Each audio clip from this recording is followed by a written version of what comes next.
I hate the way you're always right. I hate it when you lie. I hate it when you make me laugh. Even worse when you make me cry. I hate it when you're not around and the fact that you didn't call. But mostly I hate the way I don't hate you. Not even close.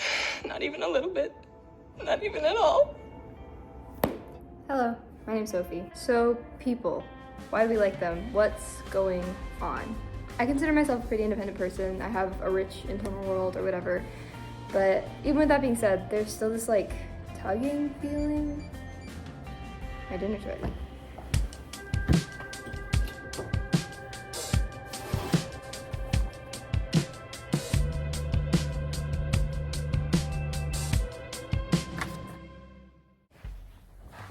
So yeah, like I said, I run pretty well on my own. I've had romantic feelings for a grand total of 1.5 people in my whole life. I've been in a few relationships, but in total only spent 8 months of my life not single, so yeah, I'm pretty independent. When you're alone so much of the time, it gives you kind of a funny perspective on love, one that I have tried in vain to explain to people. I have been in love. I mean, truly, madly, deeply, embarrassingly in love, only once. So to me, love is like a beautiful spinning object in front of me, and I want so badly to touch it, but I can't quite reach it. So I just kind of look at it instead. This sounds pitiful, because it is. Feel free to pity me, I love pity. But I really do enjoy my own company, and honestly see it more as other people missing out on me than me missing out on them. Call it a cope if you wish, that's just my perspective. I think being good at being alone is a really good quality, and one that I value in myself and my friends. I know a lot of people have been in relationships pretty much nonstop since like the 7th grade, and with each of them it feels like it gets in the way. I don't know, I notice it. I don't know how to say more without seeming judgmental, and that's not my intention.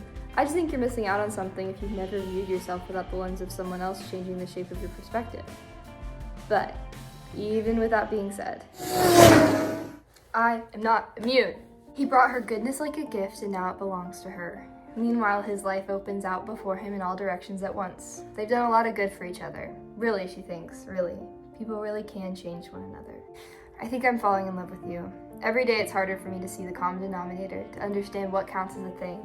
All the categories that make up a dog, they go blurry and dissolve. I can't tell what anything is anymore. Chills go up the backs of my arms and songs go around in my head. If I must be put to death, let it be by your aristocratic little hand. It gets to you, it really does, and I don't make it easier on myself. I spend all day thinking about the combined 5 good moments from my past relationships. I make playlists of songs like this. I go on Pinterest and look at art that looks like this. I make it so much worse. One night, me and my best friend spent hours sitting on a park bench yelling about love and the lack thereof. And while it was one of the funniest nights I've ever had, and I'll remember it forever, I also have to ask myself, why? Why do I do that? Is it just fun to press on bruises? But no matter how satisfying it might be, I would like to stop doing it so much. It takes up a lot of my time and it's not productive for me. I think for some people it is, but not for me. I guess it's not the end of the world. I like being a little sad, and it never weighs on me so much that it impacts the quality of my life. But I don't know, as someone with relatively high self-esteem, it seems like a terrible waste for me to go unobserved in that way. Will I really turn 19 without someone getting to see me at 18? I realize I'm speaking very one-dimensionally about love, as if romantic love is the only kind that counts, and I don't think that's true at all. I'm lucky to have friends who know me pretty well and a family that I love who cares deeply about my well-being. But it's different, it just is. It's not better or worse, it's just different, and I've experienced familial and platonic love a whole lot more than romantic love, so there's a novelty to it that I don't get to experience often. It's okay. I mean, there's nothing I could do about it, and what if it is your fault? I mean, clearly that's not the case, right? I know what I want. Why would I stop myself from getting it? If there was something you could do about it, you chose not to. So Doc, the other day I went to the opening of a vintage store location. Look at this cute little dress I found. And afterwards, I decided to stop for lunch at this little Italian place next door. I started talking to the guy working the counter, and he was this 6'3" Italian guy with nice hair and pretty eyes, and he was super duper nice, and we got along great. And then he asked me what I was doing later, and I shut him down. Yeah, not kidding. He was like, hey, I got off work at 8 if you want to do something. And I was just like, well, I go back to school soon, so I don't know if that's a good idea. You can justify it if you want. In fairness, I didn't actually know this guy that well, and he could have been a complete weirdo. In fairness, I was right about it being kind of strange to go on a date right before leaving the state again for several months. These are fair points. But Even still, I have this sneaking suspicion that even if the circumstances had been totally perfect, I would have said no. He could have handed me a background check, and he could have said he was moving to my college town that very next day, and I still would have said no. So why am I like this, Doc? This is just a random anecdote. I could go on all day about all the silly opportunities I've missed. The point is that I get in my own way a lot. If I had to explain it, I'd say I'm scared of heartbreak. Not like a normal amount, like it genuinely keeps me up at night.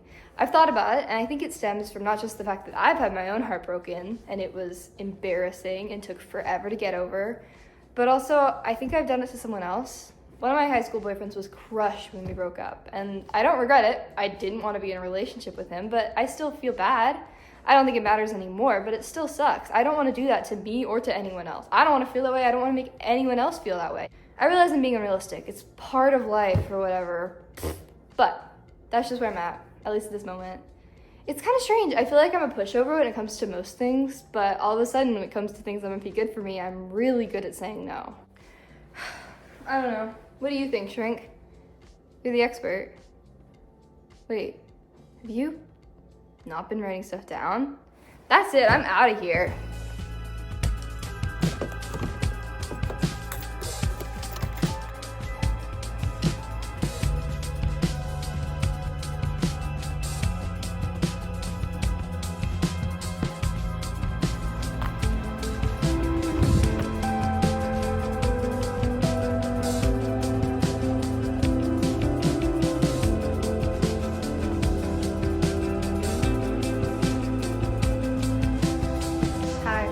Sorry, I need an excursion. You wanna see what I got? I went to this museum and I got this little, also not helping my case, but this little bookmark. And then I also got a book of stickers from this guy because I love this painting so much. And his other ones are really cool too. This stuff is hard for me to talk about, especially without going into specifics, which I've been trying not to do since I don't want to put my exes on blast or anything, but I want to be able to talk about it more freely. For the first 16 years of my life, romance was a total mystery to me. So now I'm doomed to be obsessed with it forever, and I wish it wasn't the scariest thing in the world to me.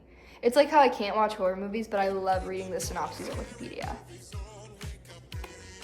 So this has been me dipping my toes into actually talking about myself. I know, revolutionary concept for a YouTube video.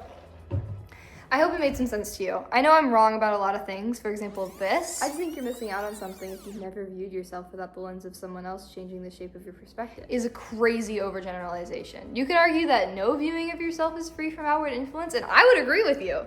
I hope it's clear this wasn't meant to be educational. It's more just me kind of ranting about my many woes. I still have some threads I want to pull, mainly this idea. Is it just fun to press on bruises?